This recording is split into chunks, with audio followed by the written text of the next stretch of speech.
presided over the protest in Karimash during a hearing lasting several hours, while the remaining 4 were not released due to their criminal history. As the Electoral Reform Commission meets for the first time since their mandate was extended, the OSCE ambassador Borchardt urged them to finalise the project prior to the deadline in July. The municipality of Tirana continues planting trees and greening up the capital. After planting 100 trees in the lake area, Mayor Veliaj said that the target of 122,000 trees by April 22 will be exceeded. Good evening, it's 6 o'clock on Friday, the 20th of April 2018. Welcome to the English edition of Aura News. My name is Alexandra and I'm here to bring you the day's top stories from across the country translated into English. Shkodra's Court of Appeal released 7 of the 11 kuksians arrested after the protest against the national highway tariff, holding the remaining 4 in prison due to their history of performing criminal acts. In the re-evaluation session of the security measure, the prosecution had requested to leave in power the verdict of the Kukas court, keeping all 11 protesters imprisoned. However, the decision was overturned for the majority of citizens in question by the appellate body of Shkodra after a session lasting several hours, accompanied by protests outside the court. The decision to release 7 detainees was received with ovations, while the measures for the 4 persons remaining in prison triggered reactions in the hall and in front of the court, where family members and supporters were placed. The process was undertaken with strict security measures applied and without the presence of the media, though it was attended by opposition MPs. Speaking after the decision had been made, Edmond Sparho said the battle for justice had just begun. Protests for the release of the 11 detainees started at 11 o'clock in front of the Shkodra Court of Appeal, which also marked the start of the hearing. 23 people were arrested following a protest that culminated with the burning of the toll booth on the national highway. Now, only 4 of them will remain in prison due to the decision by the Court of Appeal.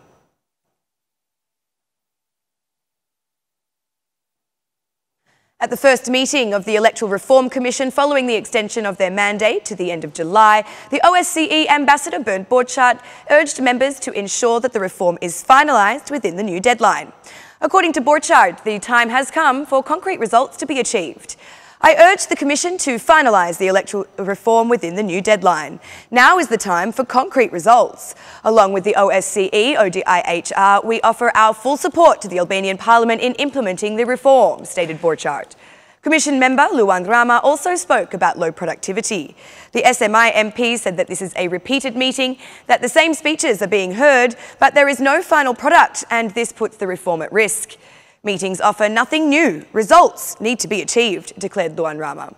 The Democratic Party's ally and the leader of the Republican Party, Fatmir Mediu, raised the concern of the fading attention that the 2 major parties are giving to the smaller parties.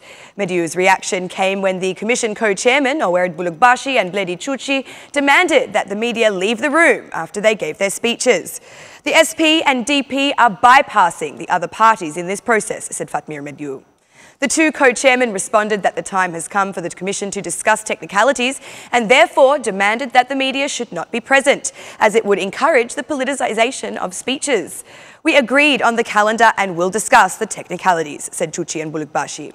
In a workshop organised for the first time, the Commission discussed the ODIHR recommendations regarding the most recent election. For this matter, Ambassador Borchardt said that the OSCE is attentively following cases of electoral violations denounced to the prosecution and is awaiting the court decisions.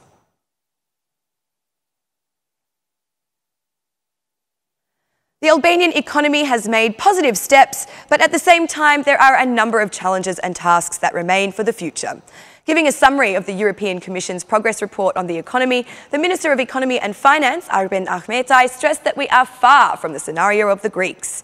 The main challenge for the head of the finance remains to increase foreign investment and the continuation of work to reduce poverty. Findings of the progress report confirm fiscal consolidation, said Arben Ahmetaj. Ahmetaj accused the opposition of not having read the progress report of the European Commission clearly, as well as of talking with political emotion, while rejecting the claim that there will be a concession for VAT. The opposition leader has not read the data correctly, added Minister Ahmetaj. The findings of the progress report for the Albanian economy were positive, with the exceptions of the level of informality and underutilised trade schemes.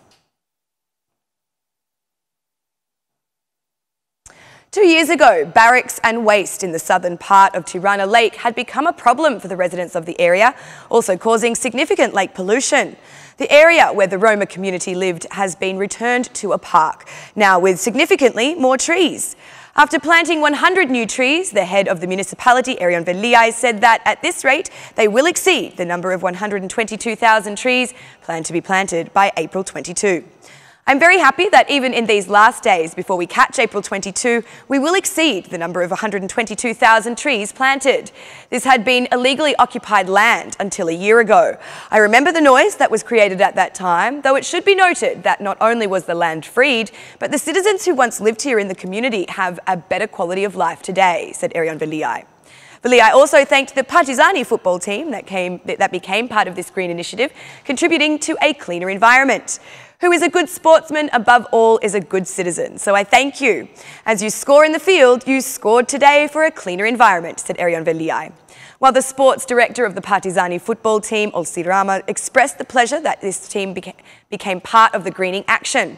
When I told the boys about the initiative, they immediately responded positively, not just because they train here sometimes, but because they are not only good sportsmen, but also good activists, added Olsirama.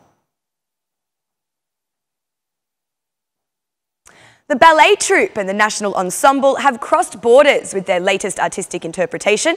The popular ensemble represents Albania at the 2018 Balkan Traffic Festival in Brussels, which closes on April 22nd. The creativity of choreographer Angelin Prelozai and the interpretation of the ballet troupe of the Theatre of Opera and Ballet will occupy the theatres of the Puglia region on an 8-day tour.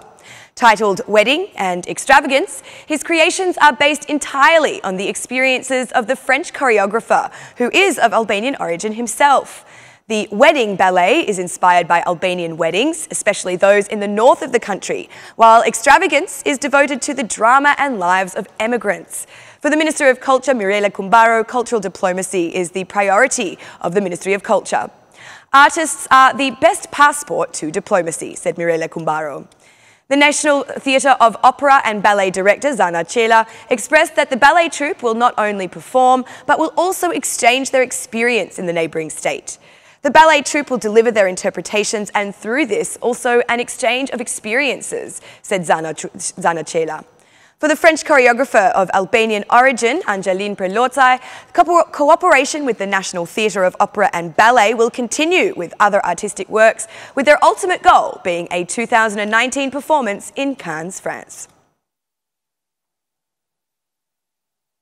And that's the news across the country today. Thank you for watching our English edition this evening, and be sure to join me again every Monday to Saturday at 6 p.m. for the latest news from Albania.